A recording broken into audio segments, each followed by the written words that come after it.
You are listening to episode 148 of the Game Deflators Podcast. My name's John, and this week I'm joined by Chris, the old ass retro gamer. And Chris, here on the Game Deflators Podcast, we like to talk about games we recently picked up, games we're currently playing, and take me to the power plant. I'm on a mission for fishing in this week's Inflation Deflation Challenge.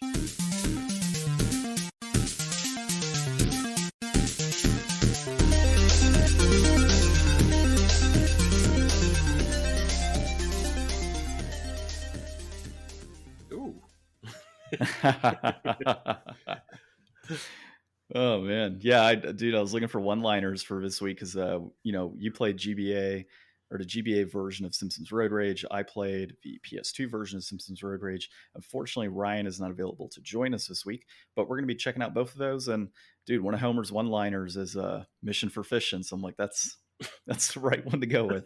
I didn't get that many of those one-liners playing the GBA version. I'll tell you that. No, I'm sure you didn't, dude. Was there any audio in that version? I know we'll dig into it later. There's some chiptune music and some tire squeals, and that's about it. That's about it? Okay, yeah. There's probably a reason it's cheap. So, dude, every week we like to talk about, what we've picked up and what we're currently playing. So this week, unfortunately, I didn't have any pickups. And I think a lot of that for me recently is, for one thing, I've been playing a lot more Magic the Gathering. So I've got pickups in that area. Oh. And I've gotten to a point where I'm so busy on the weekends in my house. We just moved probably several months ago, actually back in like April. So I'm still in this like mindset of having to handle yard work and handle things within the home and cleaning up my garage and all these other crazy things that gaming pickups have just been like on the other side of my mind and just not even there. But occasionally I'll peruse Amazon. I just haven't found anything recently that I really like. And I haven't seen anything outside of like the recent Monster Boy release on limited run. That's the only thing I've picked up as of like maybe the last few weeks. So doing any kind of online shopping right now is kind of not worth it because the prices have just been so jacked up because of COVID. Well, yeah, and then there's also just, and every now and then you'll find a pretty decent deal. Yeah, but it's either like games you already have or games that you don't want. Yeah. And so that's kind of what I'm running into. And I haven't seen, how Walmart does like those crazy, like 90% discounted games and such. I haven't seen anything that's of value. Like there's a few at my local, but like, do I really want to buy Narcos on the PS4? Probably not. Doubtful. Yeah, doubtful. Target does the buy two get one free sales every once in a while. So does Best Buy, but usually it's like specific games and not like everything they have in stock. So the choices are really limited, and it's usually stuff I already have or I'm not interested in at all. Well, and like Best Buy has like a great clearance section within their website. So I don't know if anybody listening, hits that up, but I'm on there all the time, just kind of scouring like any sort of clearance titles they have. And I've picked up some decent stuff. I picked up a while back Paranormal Activity on the PS4. Yep. I picked up several copies for like $10. Yep, I have that one. I paid full price for that. Yeah, and what's funny is like they were actually like $40-$50 at the time on eBay when I picked those up. I think they've dropped down like in the 20s now. But yeah, $10 when a game is going for 40, like why not? Yeah. So and it doesn't even matter at that point what the game is, right? If it's going for $40 and you potentially want to play it, like why not buy it? So did you have any pickups yourself? Actually last month was my birthday, and I visited Wisconsin to go and visit one of my friends, Rocket Sauce from the Cartridge Club. And we did like a whole bunch of game hunting throughout Wisconsin. Like we went to Green Bay, Sheboygan, a couple of places in and around Milwaukee, and I picked up a lot of stuff, a lot more stuff than I'm used to buying at once. But I kind of went on like a Master System kick. Oh, nice. And we went to this place called Freak Toys, and I guess someone like a week or two before had just sold like their entire Master System collection, and we're talking like over 100 games, and some of them were imports. So I ended up snagging was it Wonder Boy in Monster Land? Yeah, I think that's the one. There's a couple. Yeah, I have Wonder Boy 3 Dragon's Trap already, but yeah, Wonder Boy in Monsterland was the one I got. I snagged Alex Kidd in Miracle World, Alex Kidd The Lost Stars. Nice. And an import game based on the Smurfs. Okay. Have you played that one yet? The only reason I picked it up was because I'm going to say like a week before that, had seen some video on YouTube about it, and it's a side-scrolling platformer that's kind of like ripping off Mario Brothers. Yeah. and it's really colorful and looked kind of fun. And then it just so happens to be at the store. And I was like, Yeah, sure. Yeah, you're like, I gotta buy it at this point. Yeah. Even though on the cover it's called Les Schtroumpfs. That's Smurfish, right? That's Yeah. close enough. It has every pronunciation for the Smurfs in like every language out there. You got the Smurfs, die Schmurf, die Smurfin, Smurfarna, Il Puffy. I do wonder like how many of those like knockoff based games are out in the wild that like we just don't know about, and are probably like actually pretty decent. Yeah, it looked pretty fun. So I was like, yeah, why not? Yeah, I'm excited to see like when you post on Twitter or something, any thoughts on that particular game once you boot it up. I was actually thinking about streaming it. Well, hey, while we're talking about that, why don't you give us a little idea on where folks can find you, other podcasts you might be on, etc.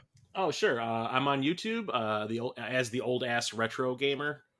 I do monthly live streams about the pickups that I get every month, including movies as well as games. I also do big collaborations.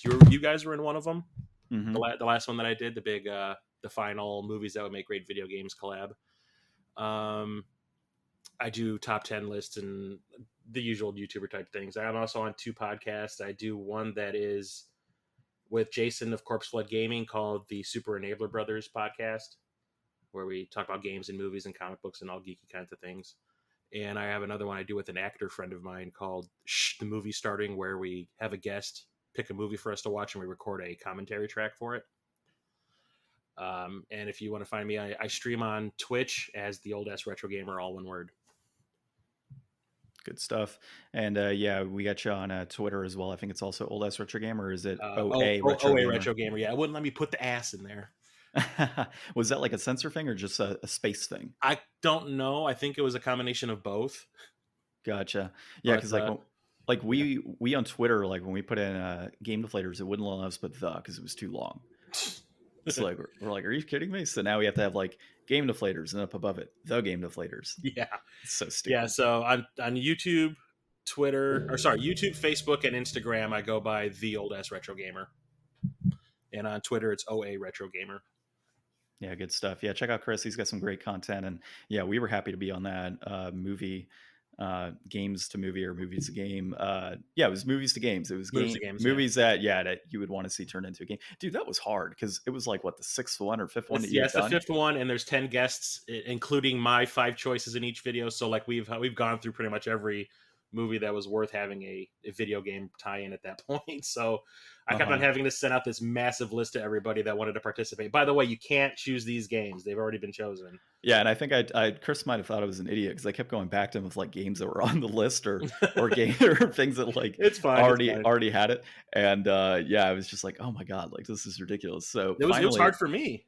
Yeah, it was tough, dude. So we ended up, I think with ours, it was half baked, which was awesome, by the way. Yeah. Oh man. Lord of mercy. Dude, I would love to have a game after that. But yeah, and then of course you can find a Game Deflators at thegamedeflators.com, and then we are of course on Twitter as well at Game Deflators, as we just said, and then at the Game Deflators on Instagram and Facebook. YouTube, we're on there too, but we're so out of date, it's ridiculous. Yeah, I'm like lacking edited content. It's just all live stuff right now. Yeah, well, for us on like YouTube, we could totally like upload all of our old episodes. Like Ryan and I are so busy, and obviously he can't record this week because we're busy. Mm-hmm. And so like our website, we got to upload all of our inflation deflation challenges and our little reviews. We haven't even done that. And same on our YouTube, man. Like I've got, I think 50 episodes I have to upload to YouTube, like wow, backlog. Yeah, but it's kind of easy. So we use Podbean for our podcast, mm-hmm. and Podbean creates a download link for the video. So it's like super, super easy.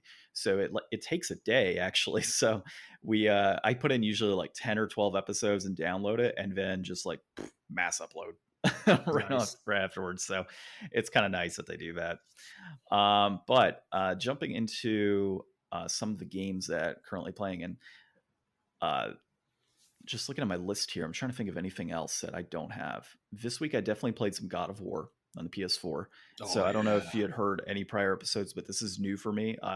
Really? I played all the other God of Wars, but like the one on PS4, it was one of those things. I picked it up like several years ago for like $10, mm-hmm. which is still cheaper than what you can buy for new right now. And I just had it on my shelf. And then just recently, I'm like, you know what? Let's pop this bad boy in. Let's see what it's all about. Ryan claims it's one of his favorite games of all time. It is pretty awesome. Yeah, I'm liking it. So I just finished Alfheim 2 days ago with the Dark Elves and the Light Elves.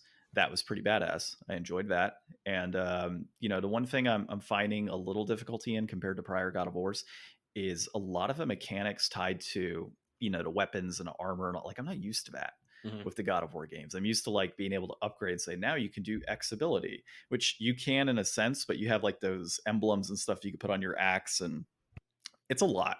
So, my mind is like never fully on it, and it's just difficult. So I'm probably going to progress through the game, and it's going to be harder than it should be because I'm just like foregoing all of the updates and upgrades and stuff. Yeah, that seems to be like the same problem a lot of people had with Doom Eternal. Oh, really? Like now they have like all these new. Because like when you played the one that came out in 2016, it was pretty straightforward. It was like, you can upgrade some stuff, but this one you have like management you have to do, and you can pick different things, different attributes for your character and stuff like that. And there's a lot of platforming, so like all the new stuff, people are kind of like, eh. Yeah, and it's not like I don't like it, right? Like, don't get me wrong. It's great to have all of this included in God of War. It's just not what I'm used to with this game. So that's what's kind of throwing me off. I'm like, really? Like, I got to do all of this stuff for Kratos? And now I also got to worry about, God, I forget this kid's name all the time. Boy. Boy, yeah, we'll go with Boy. And now with how many times I played that game and I just in the background here, Boy. And then now, Adolescent. Yeah. With Ragnarok. Spoilers! That's true. Spoilers. Well, look, we're going to talk state of play, so people are going to know what we're talking, or not state of play, but showcase, I guess is what they call it this go around. So that's what I'm doing. I'm playing a lot of Apex Legends still as well. So love Apex. I don't know why. It's just good. I've watched it. I've watched streaming where people stream it before. It looks fun. It's fun. Like it really is. Especially when you got friends. That's the big thing is, being able. Yeah. Friends are always good. So I got my friends out where I used to live, and they play a lot of Apex. So we do the arenas mode, and that's just what we're constantly doing. It's fun, man. Like it's like a best out of 7 for the most part that you're playing. And yeah, it's a good time. So what do you I'm not really big into those like online type games, like online only, but that leads into like the game I've been playing is Aliens Fireteam Elite. Oh, how's that, dude? It is amazing. Nice. And it's one of those online co-op games, so like I'm calling myself a hypocrite right here. Yeah, I saw like I just seen pictures, like that's it. I haven't actually like dug in and like watched a trailer or a demo or anything like that. So that's pretty cool. Yeah. So can you talk a little bit about that? I totally forgot it was coming out. Like Jason from Corpse Flood sent me like a message on Facebook. He's like, "Hey, did you get it?" And he had like a picture of him holding it. I was like, "Damn it!" So of course he's my enabler brother, so I had to go out and buy it, and I had to go to like 3 different stores to get it because it's sold out everywhere in Chicago. Oh, really? Yeah, I had to go to I went to a Best Buy. We don't carry it. I went to 2 GameStops. One was sold out. The other one had 1 left, and I managed to snag the last one. But I'm hearing even Target doesn't carry it for some reason. But I managed to convince like all of my little gaming group to buy it. So like Church the Game Grinder bought it. Captain Algebra bought it. 8-Bit Glitch bought it. Redical Reggie bought it. I'm not buying it yet. Damn it. A couple of my friends from work are buying it. And like, it's like it's a story-based co-op online shooter. You actually have missions to go through instead of just throwing you into like a random level. It's like a story you progress through. Oh, that's nice. So it's kind of like the old Halo days. Yeah, it's actually pretty cool. And you go through like the different environments. Like you go through stuff from Aliens, Prometheus, even some Covenant stuff. All the sound effects and the weapons from especially from Aliens, like the smart guns and the pulse rifles. Everything is in there. And it's really fun on top of it. It's like playing Left 4 Dead with aliens. Oh, dude, it is so fun. And like me and Church Game Grinder were playing it until like 2 a.m. last night, and we finally beat the story mode. See, the good thing is if I did play with you guys, I'm on the West Coast time wise right now, so your 2 a.m. is like right when I go to bed. So that's fantastic. Yeah. so that works out. I don't know. I might hit it up. I have to look into it. I've got so much. Dude, it's like $40. It's not super expensive, and there's a lot. And they're giving free updates already. So they just sent out a new character class you can play as. Yeah. And all that. So you're getting a lot of money for your a lot of bang for your buck. True, but you with the Enabler Bros, you guys have like a backlog challenge, so you totally understand my issue, right? Like I've Oh got yeah. however many games. I know, God, what Jason has like what 4,000 something games. The guy's Oh, got let me check crap my ton. little app right here to see where I'm sitting at right now. Yeah, you know what? While you do Games that, owned. I'm 3 games shy of 4,000. yeah, I don't have that many, but still. And I've played 20 of them. I am sitting at because I have price charting, which I actually have to do a full revisit of my full collections. There's a lot on here that I probably have not added because I think the last game on here shows Fire Emblem on the GBA. I think I picked that up like last year. I am sitting, it says at 2,000, right, or 2,065 right now. That's good though. It's not bad. Yeah. Now, if I had 4,000, my wife would kill me. Yeah. Well, I keep on saying when people ask me how many I have, and I tell them I'm like, I don't know if that's sad or awesome. Yeah, I mean, and I don't really have any digital either. So for the Yeah, I most, don't like do this is that. all, yeah, same, like it's all physical. But I've kind of gotten to that point where I've run out of room. So even with Yeah. our new house has like this big loft and everything, I've been able to update all the shelving and get more in there. And yeah, it's already like I might be able to get a couple hundred more games in. I'm And thinking about putting shelves on my ceilings. yeah, we even the closets, dude. Closets are loaded and it's insane. There's just so Yeah. many games. And I mean, honestly, like truthfully, we'll never play through all of these games in our lifetime. Oh no. No way. I am realistic about that. Oh yeah. So my thing is I really do enjoy like loaning them out to front, like close friends and such. Or Mm. my wife plays, like she's playing right now Final Fantasy V on the PS1. Cool. So I mean that's kind of nice, right? Like I'm not the only one playing these games. And when we have a kid and such, my hope would be that they can play some of these games as well, provided there's no disc rot and crazy battery issues and whatnot. But Yeah. that's down the road. We'll figure that out. Okay. Well, let's unless you got anything else you're currently playing. My backlog roulette. You're bringing that up. My backlog roulette game from the last episode we did is the original Call of Duty on the Xbox, Ouch. and I've been playing that, and it's rough. Yeah. It's Yeah. rough. Dude, the original Call of Duties were garbage. Yeah, Like, oh, I remember one of my best friends who's been on the podcast before. We were playing, oh God, what were we playing at the time? He liked Armored Core a lot when we were younger, which I hated it. And we played a lot of Red Alert, we played a lot of StarCraft and such.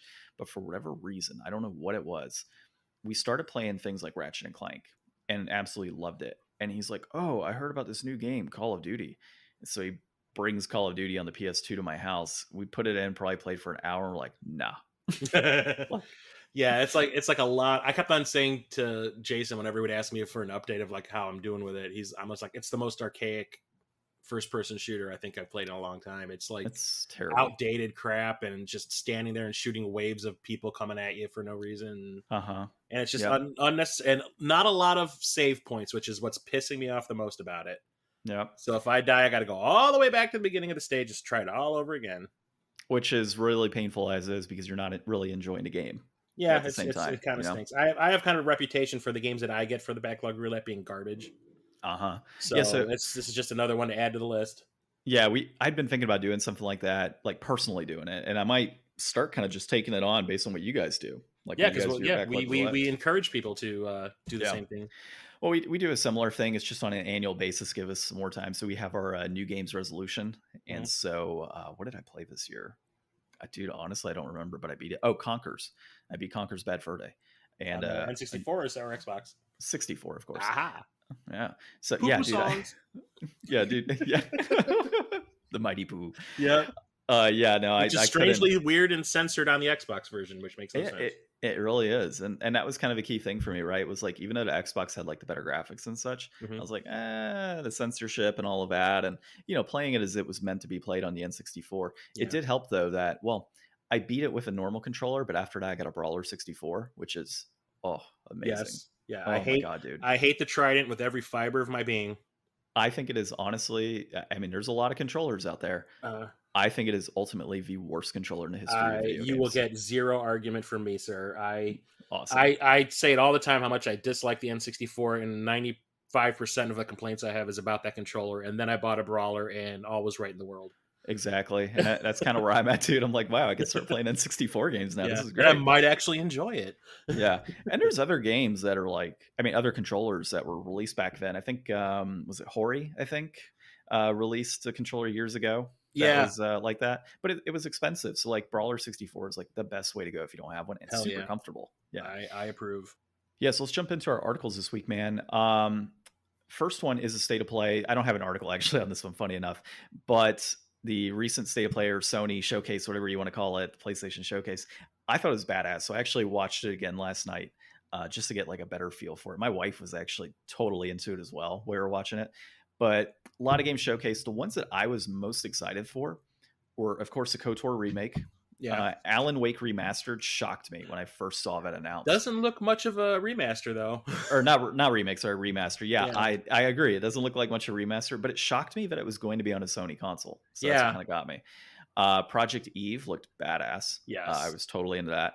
Forspoken actually looks pretty badass. Forspoken was probably my highlight.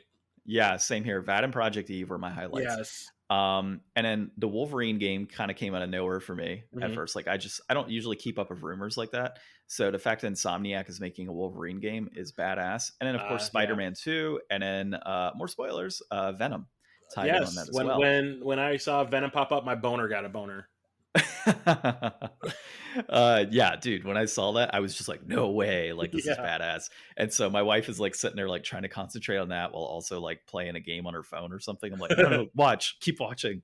So it was badass. But yeah, dude, I'm totally stoked. There were a lot of great games, and I mean it really kind of goes to show like Sony does these all the time, and dude, I'm always impressed. Like I haven't really had a moment when I've watched one of these showcases where I haven't been excited for at least like one game. Whereas like the recent Nintendo ones that have been going on, it's haven't really been. Yeah, it's all indie stuff. Yeah, and indie's cool. Like nothing against indie. We've had some indie developers and such on here for God's sakes, but it's just like, where's your big titles? Where's it's just slightly underwhelming every time. Yeah, I agree, and that's kind of what gets me. It's like Nintendo and then Microsoft. It's all of the crap that you're going to see on.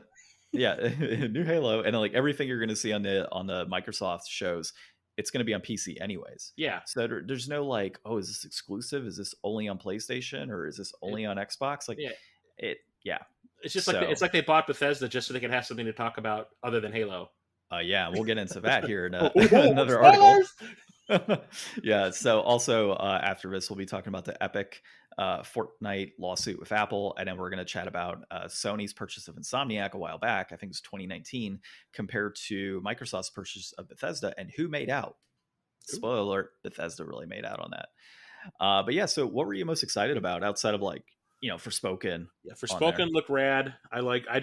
That to me is the first game I've seen for the new generation of consoles where I was like, oh, so that's what this console can do over the ones that I'm currently using, like the PS4 is like that. The particle effects and the lighting and like the distortion when she would swing her sword, and it just looked insane, like graphically. I was like, I don't think I've seen stuff like that even on PS4 and Xbox One.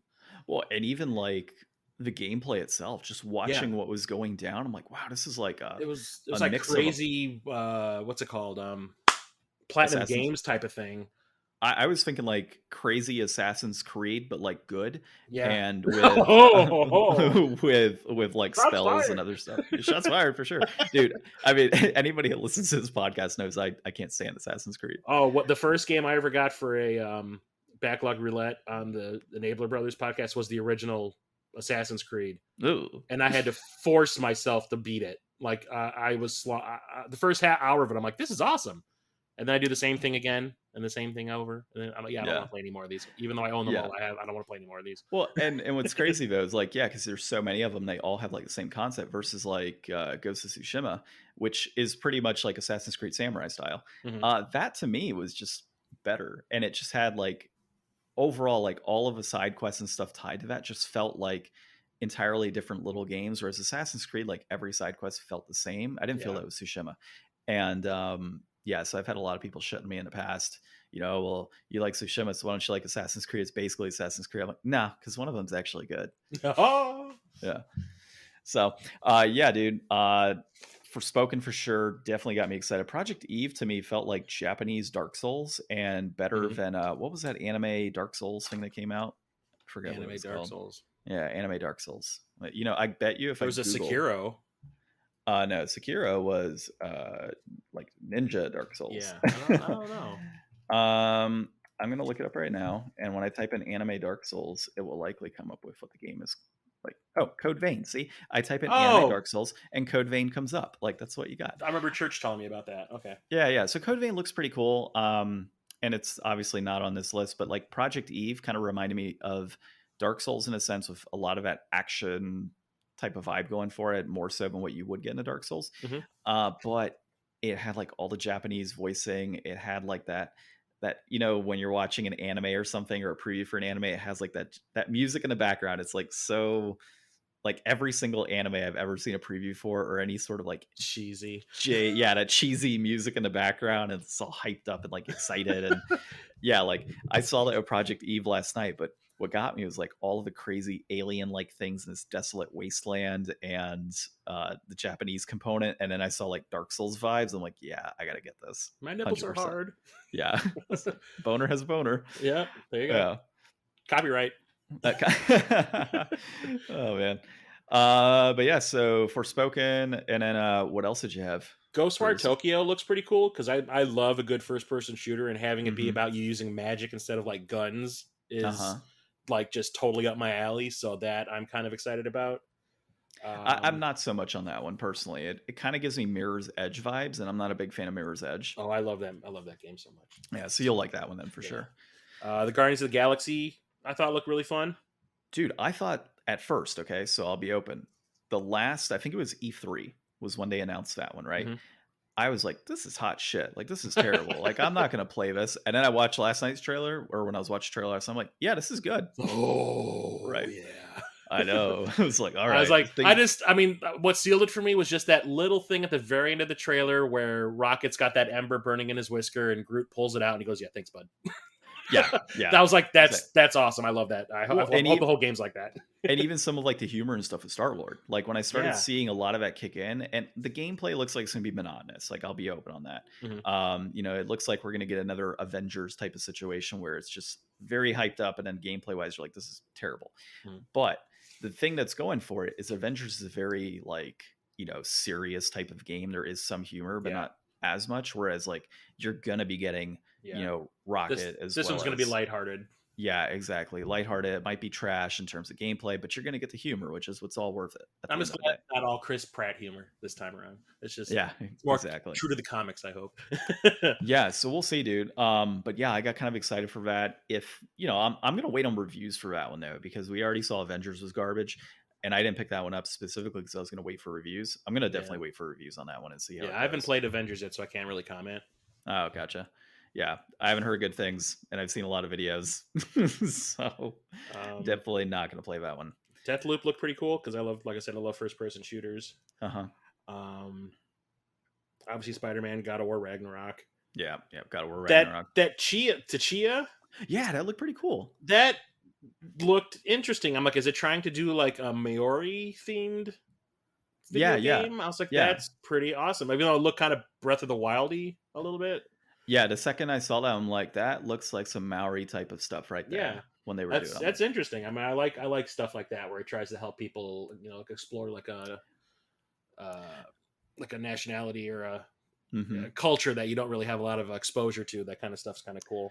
Yeah, I actually went out that way into New Zealand early 2020 and got a little bit of that culture while I was out there, dude. It's super cool. Like, definitely love that culture. That looked interesting. I like the fact that they were speaking. I hope that's supposed to be like the native speak and not some made up language, but I wouldn't know, but who knows? That's just interesting that they decided to go that route. So yeah, it was really cool. And I'm not a big fan of necessarily the series or the franchise because I think it's based off that. And so you're going to kill me if I'm wrong, but Tinitina's Wonderland. I think it's supposed to be Borderlands. I think it's supposed to be. Okay, cool. It just looked like a fantasy Borderlands. Yeah, but it looks pretty cool for the most part. But dude, what shocked me was Rainbow Six Extraction. When I was watching the beginning of the preview, they were talking about like the Rainbow Six or the Squad or whatever. I'm like, it's fucking Tom Clancy. I don't care. And then I saw the aliens and shit, and I'm like, whoa, what? Yeah. So that was pretty cool. We don't care about Grand Theft Auto. Vampire Masquerade looked pretty cool. Yeah, is that supposed to be? I just don't know if that's supposed to be like an online only style game or Masquerade? what. Yeah, it just that confused me a little bit. Yeah, it did with me as well. The kid Amnesia, so I guess it's Amnesia, but with the A separate. It's supposed to Hmm. be off of like Radiohead, so it's like a collab Yeah, between Radiohead and Epic. I didn't understand what that was. Like there wasn't too much to it, and I haven't I thought seen it was a anything dead. else. I thought it was a Dead Space thing at first when they showed that monolith. I thought it was some sort of horror thing, but like, Yeah, yeah, it's supposed to be an exhibition, so like, who knows what the hell that is? yeah.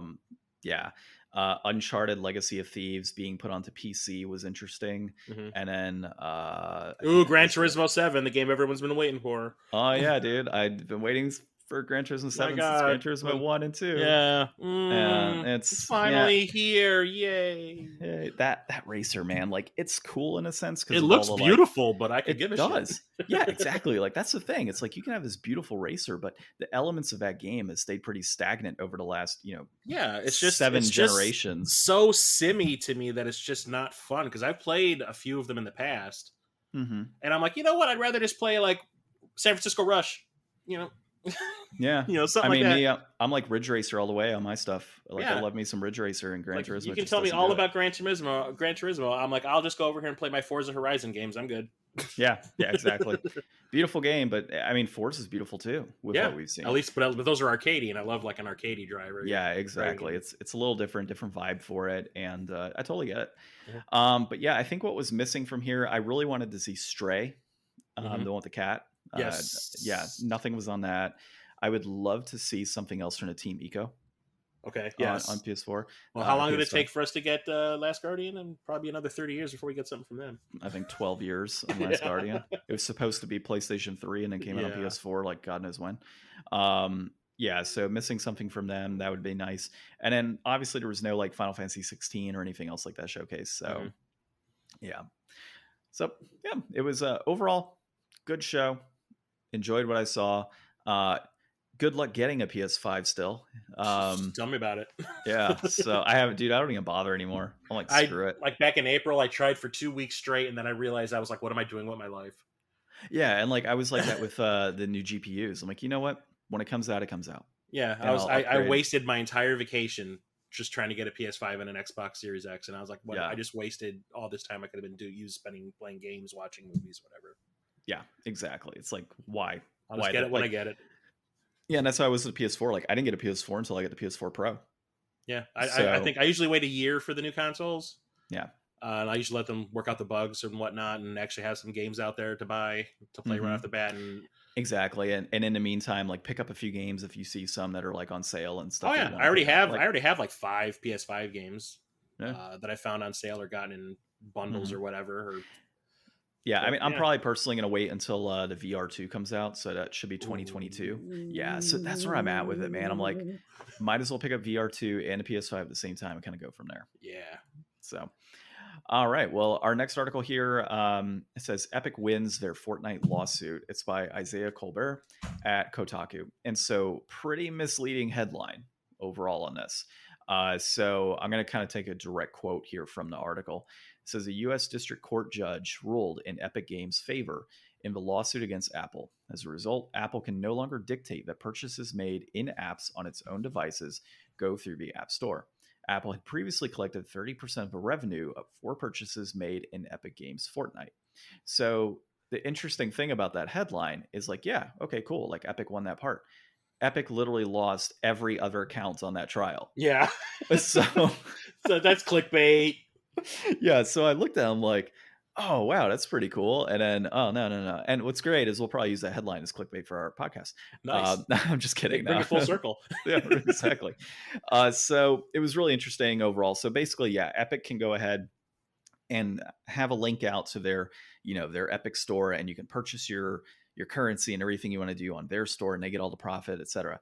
Except Apple can still be like, fuck you, we're not going to let you back on our store because that's part of the ruling. Yeah, did Apple they does ban it not. from the Apple Store, the game itself? Apple doesn't have to put it back. So one of the Yeah. things that was ruled in that is Apple does not have to put Fortnite back on their store. Mm. So, Time to at the switch same over time, to Android, people. well, I mean, that's the thing though. They're in a lawsuit with Google as well. Oh yeah, So yeah. So, and I forget if it's Google and one other company, I believe. But the thing is like, what if it gets ruled in Google's favor in the same respect, right? So what if a judge comes through and says, well, that was a ruling for Apple. We're going to do the same ruling for the Google Play Store. at that point, what do you do as Epic? Now you've lost your, from a sense, you've actually lost your phone audience. Yeah. Like, what are you supposed to do on mobile gaming at that point? Wah, wah. So you're going to come back and you're going to be like, all right, fine, we'll take the 30%. Yeah. Like, so it was like they wasted all that time and money on nothing. Yeah, in a sense. It's other than they're trying to prove a point. Yeah, exactly. And, I don't know if you'd heard our prior episodes regarding like this over the last like year or so as it's kind of progressed, but my opinion on this has been it's Apple's device, it's Apple's programming, it's Apple's app store, it is Apple's audience and Apple's consumers. Mm-hmm. So as far as like putting that on the phone and saying, hey, you want access to all of that? Yeah, we want 30% of the revenue. Well, yeah. I totally was on that side. Like, yeah, that's fine. Cool, Epic won and they can link out and all that, and Apple can't force them to but have if to people can't play the damn game, then it makes no point. Exactly. There's no point to it. Exactly. And it's funny, like it kind of reminds me of a situation that had happened the other day. So there was like a restaurant, I think, that my wife was going to with a friend, and for whatever reason the restaurant, they were closed for 3 days. Okay. And the reason they closed is because they need to get some plumbing done in the restaurant, and they didn't want to pay the higher price to have somebody come out on a Labor Day weekend to do it. So they closed for 3 days. I'm just like, how much revenue did you lose? Yeah.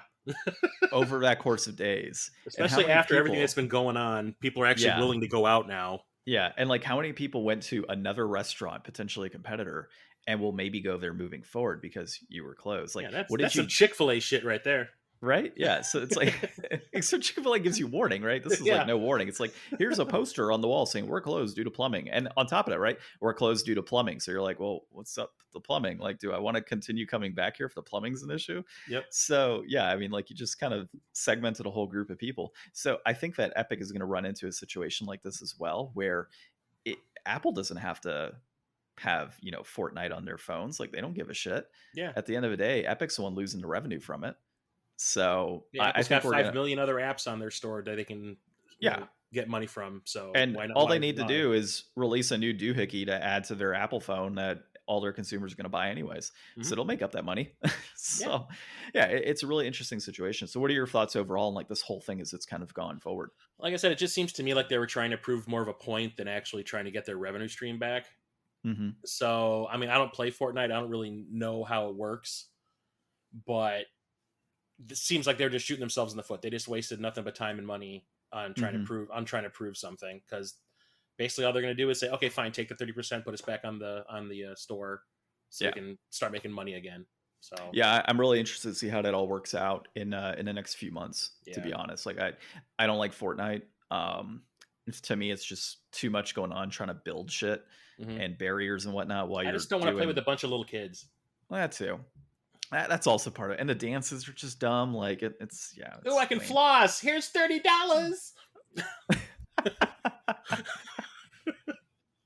Dude, there's like a 10-year-old out there that's making millions, and we're here. He's crying because of what I just said too. That's my favorite emote. Yeah, except he's making money off it. Yeah, so we're crying internally. It sucks. Oh man. But yeah, so we'll see what happens here in the next few months. Let us know both on the old ass retro gamer channels as well as the Game Deflators channels what you think about this. Do it now. All right, our next piece here, and this is probably the most hilarious part of this episode today. Sony buying Insomniac was a better buy than Microsoft buying Bethesda, and this was by Game Central. And dude, so to kind of get some background for people, Sony paid $229 million to purchase Insomniac and all of those properties tied to it, right? Microsoft paid what, $7 billion for Bethesda? $7.5 billion. Yeah, to be able to purchase a company that just a couple years ago released shoddy duffel bags and a buggy copy of Fallout 76. Yep, and was like the meme of the year, basically, of the gaming industry. I mean, if for comparison's sake, LucasArts was purchased by Disney for $4 billion. Yep. So Microsoft paid nearly double for the Star Wars and Indiana Jones franchises. All right. Or they paid double than what Disney got for the Star Wars and Indiana Jones franchises. For a company that has not put out a new Elder Scrolls in 10 years, it feels like. Jeez, yeah. It still baffles the mind that that came out during the PS3, Xbox 360 era, and they're still I know. like re-releasing it for new consoles. Yeah, coming to you soon. Skyrim Microwave Edition. Same with Grand Theft Auto 5. Yeah, same deal. I mean, if you're making money, you're making money, but at the end of the day, like Grand Theft Auto, I could see, right? There's in-game currency, there's all this crazy stuff. Like, what are you getting out of Skyrim? Like, all of that time, you could have been developing the next Elder Scrolls. And I think I've seen that they are. I mean, they are. show like the Scrolls 6 thing at like, what was it, E3 a couple years ago or something? But this should have started back in the era of the PS3. Yeah, I mean, it's just like you should be having at least one hit title coming out every generation of console, at least one. Yeah, and the fact that it's been re-releases, come on. Yeah, so. I'm guilty of it because I bought the original one, then I bought the special edition, then I bought the VR one. So you're part of the problem. I am part of the problem. It's my fault. Yeah, multiply you by like 1 million. Yeah. But yeah, and it's fine if you enjoy the game. There's a lot of people that love Skyrim, just like there's a lot of people that love Fallout. Like I personally love the Fallout part of the Fallout franchise over the Elder Scrolls. Personally, like I prefer the post-apocalyptic deal. I prefer that type of storyline. Like that's just what I go for. I'll play something like Skyrim, but it's just not my cup of tea compared to like post-apocalypse. Yeah. But yeah, so what are your thoughts overall on that? I mean, when you start looking at what Microsoft got, what Sony got, and I guess what Disney got in a sense, like who really made out on all of that? Yeah, Microsoft, I think another thing like they're trying to show people that they're willing to spend that kind of money for them so they can have some sort of new content other than Halo and Gears of War and Forza, so they can have those exclusives on the Xbox. But Sony still has the bigger player base. Yeah, Sony has, I feel, yeah. Well, I mean, if you consider PC though. Oh, yeah. So when you factor in PC into that and the fact that those games are still going to be on PC, totally different thing. But Sony's branching into PC now through Sony Studios. Yeah. So they're getting a piece of that pie as well. And Microsoft can't exactly block Sony from being on PC. You know? I think the other cool thing that they brought up in the article was that it was, I think the reason why Insomniac was willing to sell for that price is because now they can actually make more content, because it sounds like Sony's going to start funneling people over to them to help them out to make more games. Well, and we're already seeing that with Wolverine and Spider-Man 2. Yeah. Because normally it was like one game at a time from these guys, and now they got the new Ratchet and Clank that just came out for the PS5. Yeah. Spider-Man 2 and Wolverine in production at the same time. Which is fantastic for, PlayStation fans. Yeah. So right off the bat. I mean, who knows? Maybe they're going to have like 3 games in production at once. That'd be kind of awesome. We getting a game a year from them, maybe. Well, and all of them being exclusive titles as well. Yeah. I mean, and it seems like they did that just so that they could ramp up in a good way. Whereas like Microsoft purchased the properties, which is fine, and they're going to try and continue to utilize those properties. But if you're only going to get 1 or 2 games a year, not even from what it looks like. Yeah, that's true. Yeah, not even from what it looks like. Now, Bethesda did have a whole bunch of other like smaller studios and stuff under them, so they got a lot of different properties, and I get it. But how many of those are like extremely popular? Like how many of those are on the same level as Elder Scrolls and Fallout? Yeah, I mean they got Doom. I mean they got id, so they got like Doom and Wolfenstein, and those are pretty big. Those are legacy franchises. But outside of that, it's like, Prey. Yeah, Prey maybe. Yeah. Whereas with Sony, you do have like the whole Ratchet and Clank franchise tied to that. You technically got Sunset Overdrive. I don't know if that's going to stay Microsoft exclusive. All of the Spider-Man games because of the Sony itself having the rights to Spider-Man, which kind of shocked me with Wolverine. I didn't realize that they still had Wolverine under them. I guess they do because of X-Men, right? Yeah. So maybe we'll start seeing a whole bunch of other X-Men characters getting their own games or something, or other Marvel characters. I'm all for it. Yeah, I am too. And if there's a relationship between Sony and Disney and Insomniac has the rights to make those games, like bring it. Come on. Yeah, for sure. Like that's going to be the place to play Marvel games. I want a Howard the Duck game, damn it. Dude, if there's a Howard the Duck game, crossover with DuckTales. Hell yeah. Oh shit. My mind is blown. Talk about movies and shows. Oh my god. Howard the DuckTales. Howard the DuckTales. Yes. You've heard it here first. Copyright. Yeah. All right, man. Well, let's kind of dig into this inflation deflation challenge here for the week. So the scoring system, if you are not familiar, you might be, but you might not be. Usually what we'll do is we'll check out a game, in this case 2. We'll discuss some of our thoughts on the overall game, what we liked about it, what we didn't. We'll talk about the price point and such. And after we've looked at the price point, we'll determine if the game has an inflated price point, meaning it's selling for way too much money, or it's a deflated price point in the fact that it is actually probably less than what it should be. We also have a just right category we use from time to time in the event that the game is priced at what it should be. So this week we played some Simpsons Road Rage. I played on the PS2. Chris played it on the GBA. It was developed by Radical Entertainment on the PlayStation 2 and Ultron, it looks like, on the GBA. It was published by EA on the PS2 and all the other consoles, and THQ on the GBA. Yep. I don't have a designer this week for this one, but it was released in November of 2001 on the PlayStation 2 and other consoles in North America, that is. And then it was released in 2003 of June. Or no, November 2001, June 2003 for the GBA. Yeah. It is considered a vehicular combat, so I'm trying to figure out where the Vigilante 8 and comes into. I don't remember seeing Sweet Tooth pop up in there. Yeah, I don't either. But I would probably say it is more Crazy Taxi. Yeah, is what it comes out to. That's exactly what it is. It's exactly what it is. So it just needs a Crazy Taxi category in game type. You just needed more Offspring songs. Yeah, exactly. That's all. Yeah. And the reception on this dude was like 5 to 6 out of 10. Honestly, I don't think it's 5 to 6 out of 10. Like in the experience I had, so I played this years and years ago when it first came out because I was a huge Simpsons fan, and I just recently got back into like watching The Simpsons a lot. I'm on like season 30 right now, which the Simpsons, they've gotten much worse over the years. I stopped watching them in the 90s. I mean, well, they kind of came out in like 89, so yeah, you got into like season 10 at the most.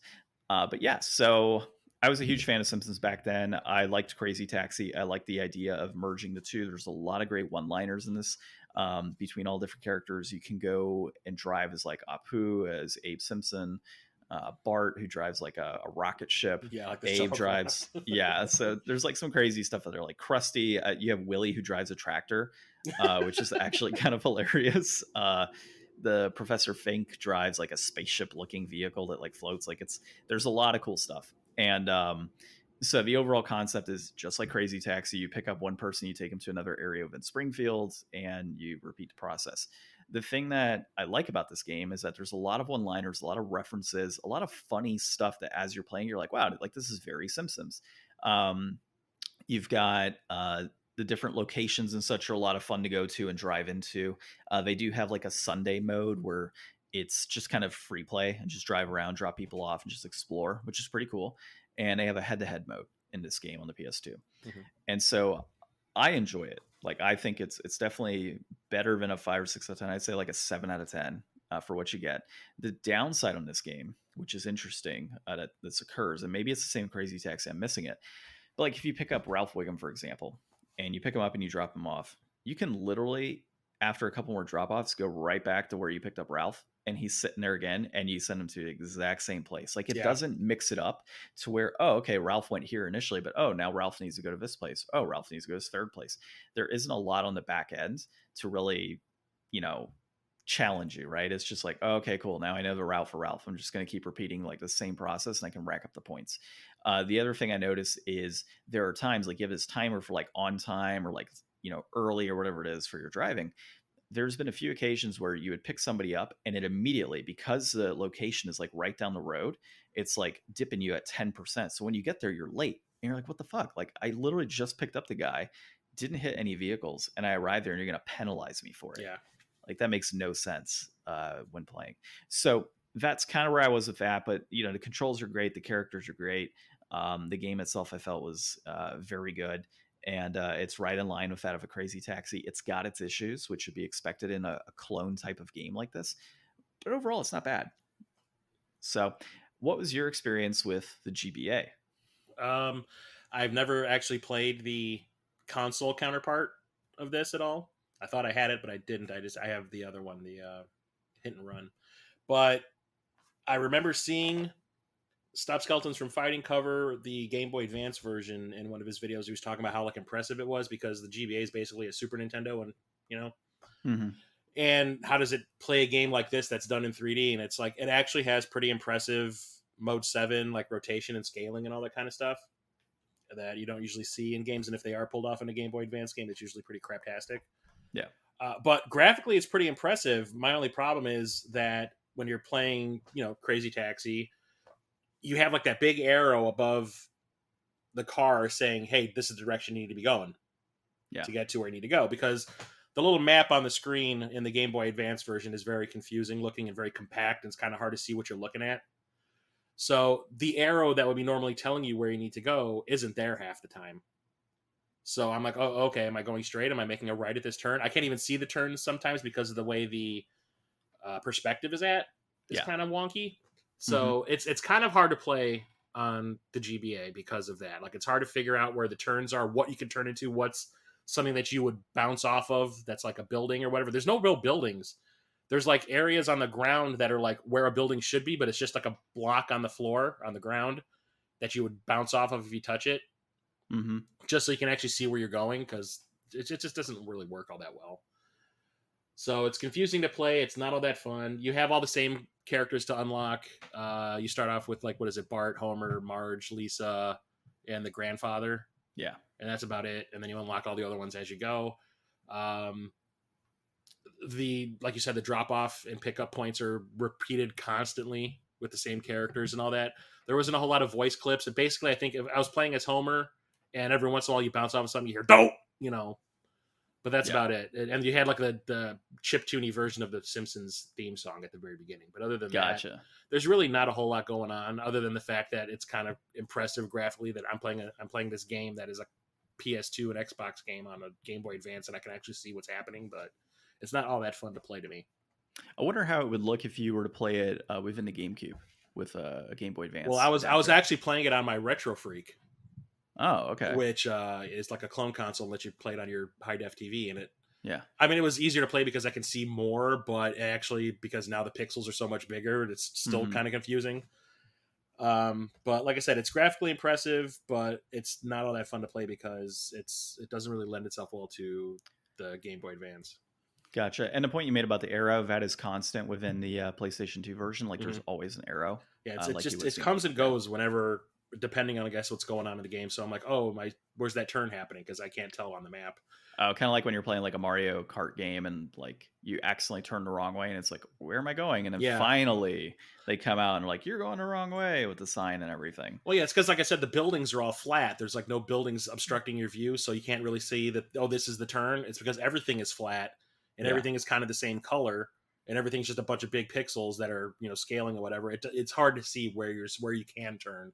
And what's something that we would run into and bounce off of.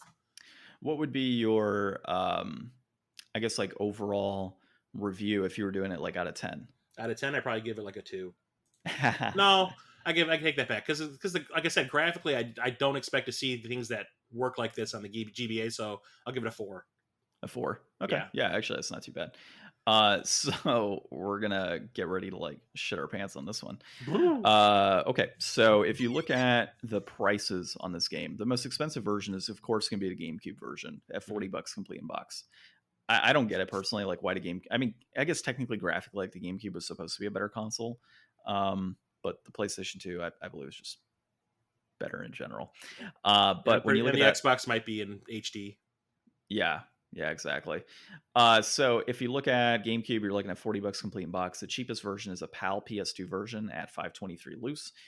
Complete in box for PS2, we're looking at $976. That peaked back at $1256 in February of this year, and it's actually trending up in terms of price. A loose copy will run you right now about $8.16. Peaked at $954 back in April of this year, also trending up. And if we look at the Game Boy Advance version, a loose copy right now will run you $781, which for a GBA game is not terrible. And a complete in-box copy right now is about $30. That price point is kind of up and down. At this point, it looks like it's kind of holding its place. Complete in-box is skyrocketing compared to where it was. Oh, yeah. Complete in-box is currently at its peak. And the GBA version loose, 1074 at its peak like last May. So, of course, as you know, we noted earlier, like games are going up at crazy rates right now because of COVID and everything else. And just in general, retro gaming is like stupid high in price point. Oh yeah. Yeah, and we're getting into that point where like PS2 is now the nostalgia, right? So all of those PS2 titles, and thankfully I collected a lot of my PS2 years ago. Yeah. So I'm not running in this crazy issue of like, $150 RPGs because I already got them. Yeah, when I got back into collecting in 2013, I would just go to like a store and there'd be like PS2 games for $2 each, and there were really good ones and really bad ones, and I just didn't care. I bought them all. Yeah, exactly. Like you might as well. Yeah. So yeah, I've been doing that for years, and I've already been doing that with PS3 and PS4. So I'm like well ahead of the curve on that one. And when those games start getting into a higher price point, but I would say, dude, at $976, for the PS2, I'll be honest, man, $976 is kind of low for a complete in-box copy. Like if I saw it for $15 and I didn't know any better, and I had played it in the past, I think I would get a lot of fun out of $15. Yeah. There's enough unlockables and such in this, enough one-liners, and there's enough like good gameplay to warrant like a $15 price point. So I would say that at this point, the price is probably deflated. I think it needs to be a little bit higher on this particular game.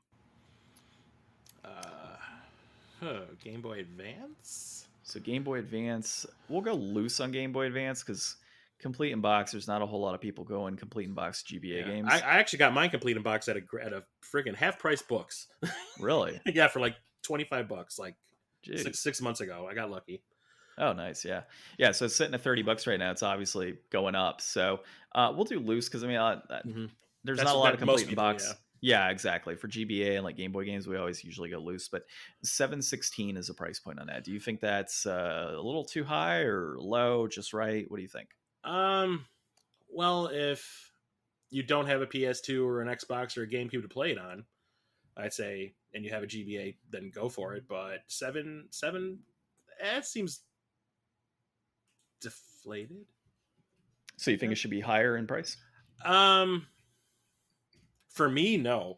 But for just general purposes, I'd say it sounds to me like where it should be. Okay, so it's about just right on that price point. Yeah. Then. Okay, cool. We'll mark that one down. Yeah. So I mean, but I don't recommend it because it sounds like the console versions are the superior version by far. 100%. Like if you had a decision between like if you had a PS2 and a GBA, and it was like a loose copy for $8 or a GBA version for $7 loose, yeah, go with the PS2 all day, every day on that. 100%. All right. Well, that is our inflation deflation this week. And of course, you can catch both Chris and the Game Deflators on social media. So we'll go first really quick and let you do yours again. So GameDeflators.com. Find us on all those great podcast applications out there. Leave your 5-star reviews. We have Twitter at Game Deflators, Facebook and Instagram at The Game Deflators. You can find some outdated YouTube content on YouTube, also at The Game Deflators. And Chris, take it away for your part. So on YouTube, Instagram, and Facebook, I'm the old ass retro gamer. On Twitter, I am OA Retro Gamer. And you can also find me on YouTube for the Super Enabler Brothers podcast over on Corpse Flood Gaming's channel. And on all podcast listening services, just look for The Movie Is Starting, forward by other podcast. Good stuff. Well, dude, thanks for coming on again. It was great having you. We'll definitely have to have you again with Ryan, and maybe get Jason on as well. That'd be you get the triumvirate, get me, Jason, and Churchin on the same one because we're the gaming bros right there. That's a new podcast name right there, the Gaming Bros.